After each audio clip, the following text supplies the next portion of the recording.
nació en Parada del Sil. Eran solamente él y su hermana, Sara, que se llevaban 2 años.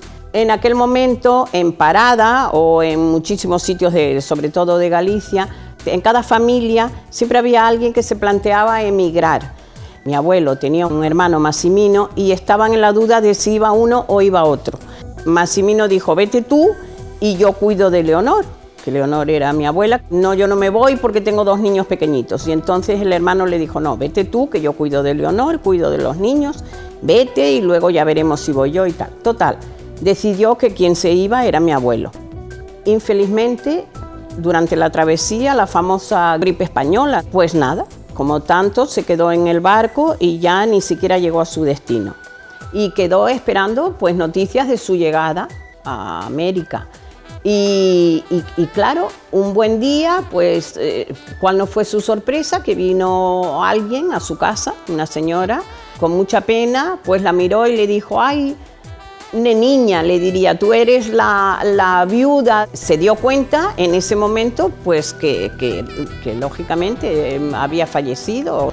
Lo que pasa que nadie quiso darle esa mala noticia. Una mujer jovencita con 2 niños pequeños, lógicamente, estarían esperando cuál sería el momento. Mi padre tuvo la gran suerte de que don Secundino, que era el párroco de la comarca por aquel entonces, le ofreció mandar a mi padre a Coruña, donde vivían sus 2 hermanas, Elvira y Teresa, que mi padre luego toda la vida las llamó la tita Elvira y la tita Teresa. Pues cuando acabó el bachillerato, una anécdota, con buenas notas, don Secundino le regaló un nogal. Ese nogal está hoy delante de la casa en Parada y siempre fue una referencia para él, el nogal, salir de la casa, ver aquel nogal. Sentábase por aquí porque era un veciño de verdad. Viña e gustaballe falar coa xente. Non é de escapar, solirse. Non, eles ven aquí. Ainda te tempo de ir a sachar, vente que estás aquí. Que falaban, tiñan moita conversación de todo. Lo que había de novo, pues todo yo decía. Siguió sus estudios, siguió estudiando magisterio y cuando acabó magisterio estalló la guerra y lógicamente él fue llamado a filas. Fue destinado a unas oficinas en un hospital. Entonces eso estaba en La Coruña y ahí lo digo porque en ese momento pues mi madre, por otro lado, también creo que fue voluntaria a prestar servicios tipo como de enfermera, aunque ella no era enfermera, ella también era maestra, pero fue voluntaria al mismo hospital donde estaba mi padre y allí se conocieron. Estuvieron dando clase por los alrededores de Parada, luego mi padre hizo oposiciones a prisiones, le dieron el destino en Gijón. Era un muchacho muy culto, era religioso. Lo que tuvo toda la vida, una conducta muy marcada por la educación religiosa que recibió. Eso yo creo que marcó mucho el carácter de mi padre toda la vida. Parece que tenía la obligación de ayudar a los demás, de hablar con los demás, de entender a los demás y de darse a la gente, tanto en su profesión como personalmente a nivel particular. Dentro de su afán de ayudar, como siempre, a todo lo que le rodeaba y de colaborar, pues mantenía contacto con las familias de los presos, les llevaba cartas o les ayudaba en todo lo que podía. Y eso, pues, por alguien fue malinterpretado. Y él se enteró, lo avisaron, mira que esto te puede perjudicar. Y entonces, pues, tomó la determinación de pedir un traslado. Pero como le dijo un médico que hubo, que le estuvo parando con él en la casa materna aquí, conocía su salud y le dijo, mira, yo te recomiendo marchar para Canarias porque allí te va a sentar mejor el clima. Y entonces pidió traslado, con las consecuencias que eso tiene, o sea, mi madre, yo, que era pequeña, alejarse de su pueblo, pues debió de ser una decisión conflictiva, pero decidida. Pues se instalaron allí los dos en Santa Cruz de Tenerife y 5 años después ya nació mi segundo hermano, otro hermano y una hermana, 3 más que nacieron en Canarias, 2 chicos y una niña, que son Antonio, José Elías y Soledad. Yo creo que ahí empezó, sintiendo necesidad de comunicarse con su tierra, empezó a escribir y empezó a ir su obra literaria, tanto en prosa como en verso. En Tenerife, él era maestro en la prisión durante las mañanas y durante las tardes ejercía de vez en cuando de practicante en una clínica famosa de la ciudad. Yo creo que él tenía esa vocación, porque además de ser un buen humanista, era un hombre capaz de manejar las matemáticas, la geometría, el álgebra, la filosofía, y era un verdadero gran autodidacta. La vocación principal de él era enseñar y dialogar y ayudar, tanto que él, para ayudar en la economía, se hizo practicante. En casa la ejercía gratuitamente. Cualquiera que quisiera venir a casa a que le pusiera inyecciones, a que le hiciera curas, a que le orientara en cualquier tipo de sentido, pues eso es lo que más a él le podía gustar.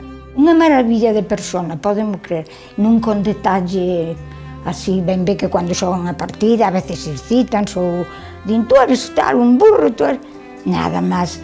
Bueno, é que daba gusto estar con el. E bueno, aconselláballe como guiar os fillos, que el que tamén lle pasaba así e tal, charlando como se fora así un papá dulce, pero non só así conmigo, nin así, o trato general. Viña hoxe e podrías abandonaros. Hola, como está? Estou moi contento, moi contento. Porque xa a madre, nós que a madre temos moita relación, porque a miña mãe é moi amiga dela. Ele presentouse e acabou sendo maestro de prisións, o meu primo. E foi gracias a él. Ele era maestro de prisións, o meu primo era maestro, naquele momento non sabía moito o que facer, tamén fixera química, e convenceu-no para facer esas oposicións e acabou traballando o meu primo de maestro de prisión, na Coruña. Falaba con todo o mundo, igual era con ricos como cos pobres. E para iso era un home moi xeitoso e moi bo. Se dedicó muchísimo a escribir, muchísimo. Y siempre, casi siempre, eran todos los temas alrededor de Galicia, de su pueblo principalmente, aunque a Corrubedo le dedicó también en su libro Tringueleo unos cuantos capítulos, muy bonitos por cierto, pero siempre era el entorno de Orense, del pueblo, de Parada, de sus gentes, de las costumbres. Venir desde Tenerife de vacaciones, hacía falta tener mucha ilusión, muchas ganas y mucho coraje, porque el viaje en sí era una odisea, era salir de Tenerife en barco, que el barco tardaba unos 3 días, al llegar a Vigo pasábamos allí pues lo justo, a lo mejor 2 días, y ya camino de La Coruña, y allí estábamos con mi abuela, mis tíos, los que habrían La Coruña, también lo justo para preparar el viaje para Corrubedo. Pasábamos unos días también y ya el final del viaje era ir a Parada, que era lo que él debía de estar esperando desde que salió de Tenerife. Y luego de Orense, en Orense sí, siempre había un taxista de Parada que venía a recogernos. Había un taxista que lo recuerdo perfectamente, se llamaba Pepe, que ya falleció infelizmente, y me acuerdo perfectamente que venía a recogernos. Una odisea, que yo me acuerdo que mi padre y mi madre nunca me acuerdo de verlos de mal humor. Llegar a Parada era llegar al paraíso, pero no para él, para todos, para toda la familia. Lo estábamos esperando y aquello era el sueño hecho realidad. Era un hombre herido por esa palabra escrita, que desde lejos, desde las Islas Canarias, de alguna manera recobraba ese espacio perdido que era su aldea, que era su madre y que era la Ribera Sacra. Pero él era amigo de todos. Él era como si fuera un periodista, explicando de todo. Muy preparado, pero era un chico muy abierto. Era moi bo veciño, moi bo amigo, moi bo para toda a xente.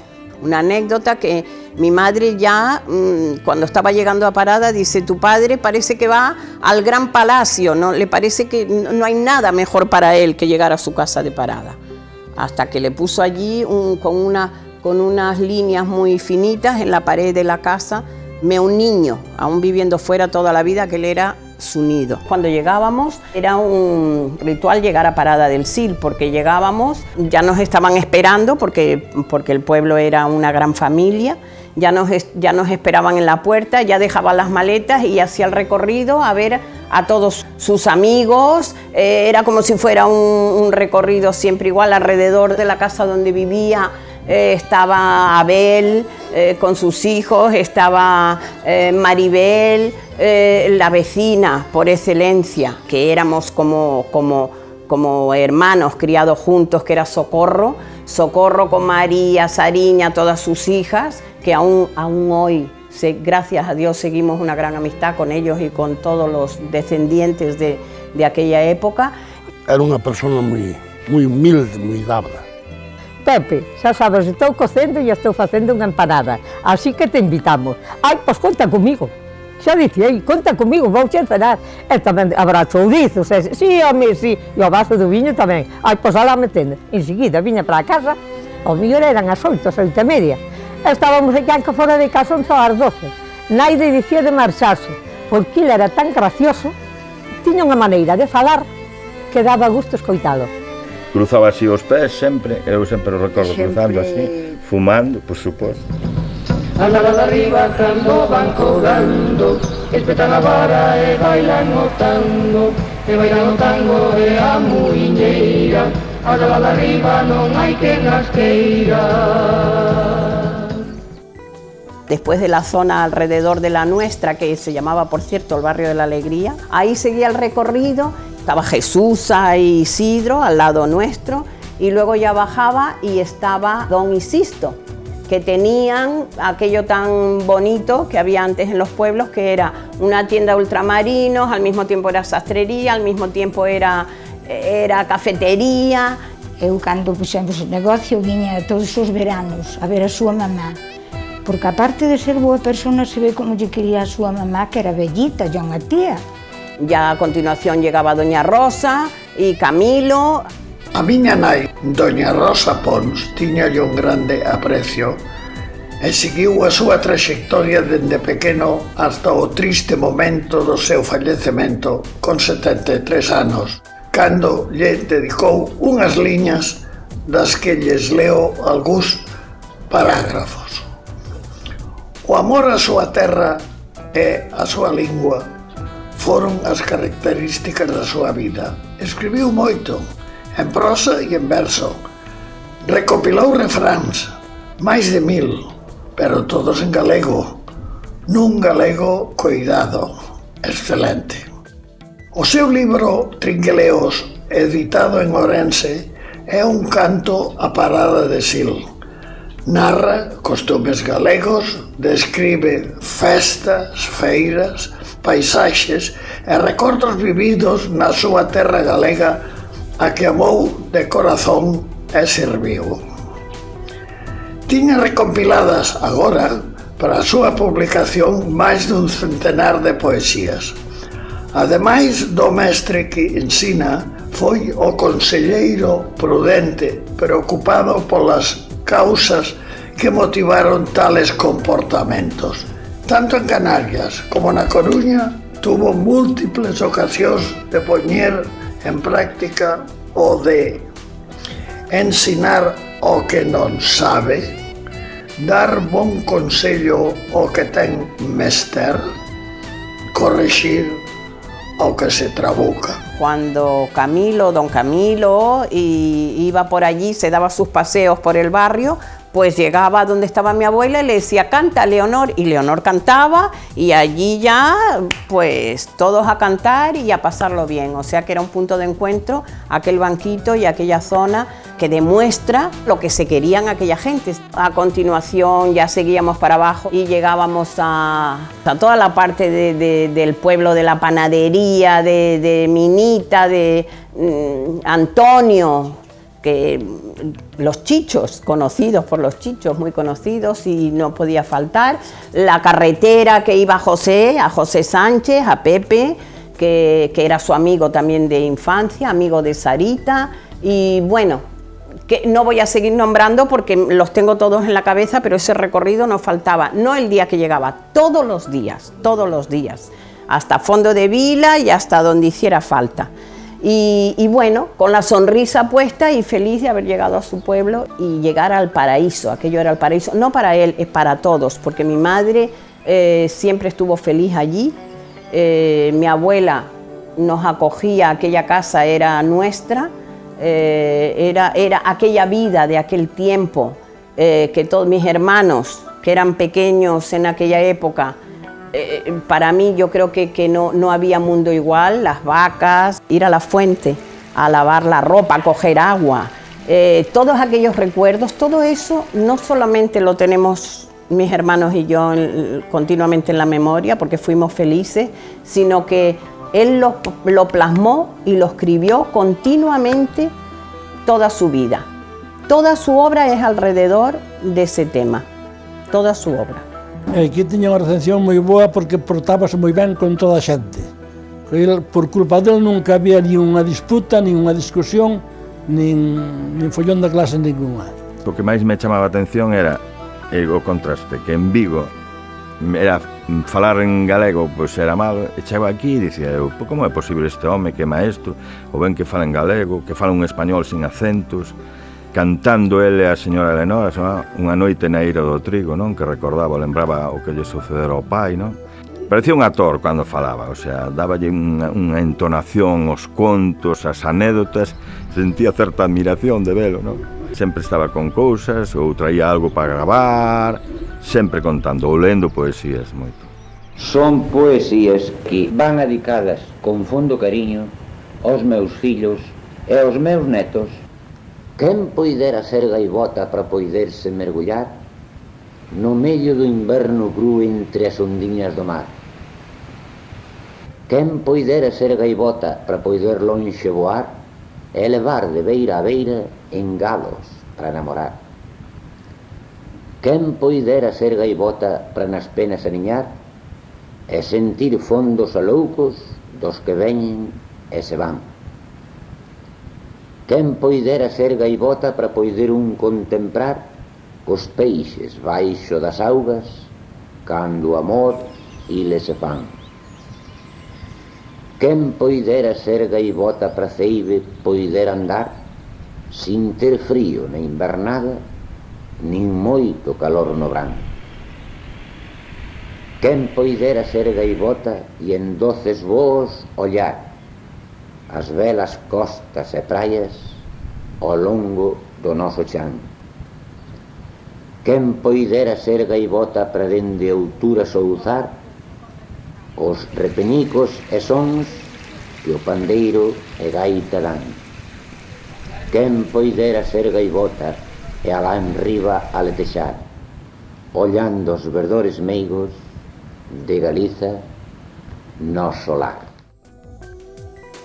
Bueno, en los veranos había visitas también obligadas, nos llevaba a ver los mosteiros, nos enseñaba los alrededores, claro, y sobre todo ir a los torgás. A los torgás era el lugar como para hacer una excursión o un paseo donde llevabas bocadillos o llevabas algo y allí íbamos a ver el río Sil.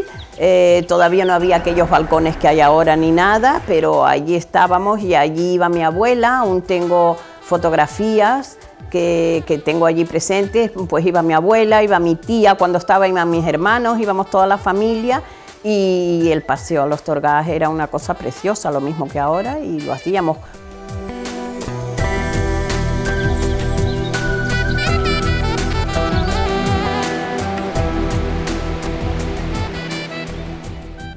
Sí, pero nós apreciábamoslo moito. Sí. É como sempre, levaron moita amistad entre o meu pai e ele, e que a miña nai, bueno, e a miña nai cando era iso xa lle dicía, Pepe, vou facer isto, vou fazer, ai, pois alá vou, conta comigo. Bueno, e como se fora da casa. Con nós, cando viña aquí, era como se fora da casa. Con os vecinos era moi alegre, moi alegre. Todos yo querían muchísimo. Ven con Pepe, está o Pepe da señora Leonora aí, bueno, todos contentos, estaba Pepe. De noite, así as atardecer, baixaba para baixo, sentaba naquela pedra que hai diante da miña casa, e ali estábamos charlando ali, hasta contábamos contos, pero para contar contos era magnífico. Eso hacía que estuviera todo el tiempo, lo viviera intensamente con sus vecinos y tuviera todos los días contacto con ellos, por lo que yo creo que hoy, por eso todos le recuerdan con muchísimo cariño y todos le querían, y lo mismo que él quería a todos. Yo creo que vivía el año entero en función del recuerdo que tenía de su pueblo de Parada y de sus gentes y de su madre. Tamén nos tiña dito que él quería vir a morrer aquí en Parada. Cuando ya estaba en las últimas, lo llevamos a Parada y la cosa preciosa es que llegó a Parada y estaba todo el pueblo por fuera de la casa esperándole. Aún llegó agonizando, vio a sus vecinos, llegó a su habitación, se acostó y a las pocas horas falleció. En su casa, en su cama, en su habitación y en Parada.